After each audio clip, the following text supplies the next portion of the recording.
நவராத்திரி முதல் நாள் கதை. ஷைலபுத்ரி தேவி. நவராத்திரி என்பது துர்கா தேவியின் 9 வடிவங்களையும் வணங்குவதற்கான 9 இரவுகள் மற்றும் 10 பகல்கள் கொண்ட ஒரு பண்டிகையாகும். முதல் நாளில் வணங்கப்படுவது ஷைலபுத்ரி தேவி. ஷைலபுத்ரி தேவி மலைகளின் அரசன் ஹிமவானின் மகளாவார். முந்தைய பிறவியில் இவர் தக்ஷ பிரம்மாவின் மகளாக பிறந்தார். அப்போது இவரது பெயர் சதிதேவி. சதிதேவி சிவபெருமானை மணந்து கொண்டார். தக்ஷ பிரம்மா சிவபெருமானை வெறுத்து ஒரு பெரிய யாகம் நடத்தினார். அந்த யாகத்திற்கு சிவபெருமானை அழைக்கவில்லை.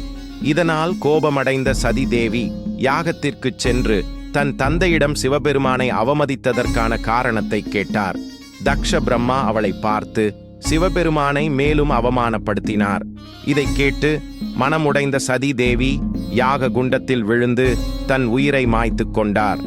இந்த கோபமான நிகழ்வுக்குப் பிறகு அவர் மலை அரசன் ஹிமவானின் மகளாக பார்வதி தேவி என்ற பெயரில் மறுபிறவி எடுத்தார். பார்வதி தேவியாக அவர் மீண்டும் சிவபெருமானை மணந்தார்.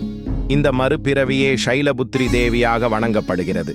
நவராத்திரியின் முதல் நாளில் ஷைலபுத்ரி தேவியை வணங்குவதற்காக பக்தர்கள் கலச ஸ்தாபனம் செய்வார்கள். நவராத்திரி என்பது துர்கா தேவி மகிஷாசூரனை வென்றதன் மூலம் தீமையின் மீது நன்மை பெற்ற வெற்றியை குறிக்கிறது.